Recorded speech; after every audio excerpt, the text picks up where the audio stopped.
દાહોદના સંજેલી તાલુકામાં સંજેલી નગરમાં નવા એસટી બસ સ્ટેન્ડની બાજુમાં 15 દિવસનું નવજાત શિશુ બાળક મળી આવ્યું. પ્રાપ્ત માહિતી અનુસાર સંજેલી તાલુકામાં આવેલ સંજેલી નગરમાં નવીન બસ સ્ટેન્ડ ખાતે આજરોજ વહેલી સવારે 9 વાગ્યાના અરસામાં કોઈ નિષ્ઠુર જનેતા 15 દિવસના જન્મેલા નવજાત બાળક મૂકી જતી રહેતા સંજેલી નગરપાલિકામાં ચકચાર મચી જવા પામેલ છે. આ નવજાત શિશુ બાળક સંજેલી નવીન બસ સ્ટેન્ડ ખાતે જાહેર રસ્તાના કાપડની થેલીમાં મૂકી જતા બાજુમાં પસાર થતા લોકોમાં દ્રશ્ય જોતા ઘટનાની જાણ વાયુ વેગે ફેલાઈ જતા ગ્રામજનોને સ્થાનિક લોકોના ઘટના સ્થળે ટોળે ઉમટી પડ્યા.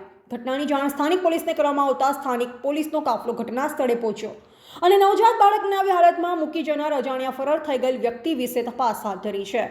રિપોર્ટર અબાર રામકે ખાન સાથે કેમેરામેન કપિલ બારિયા, મધ્ય ગુજરાતનો અવાજ ન્યૂઝ ચેનલ.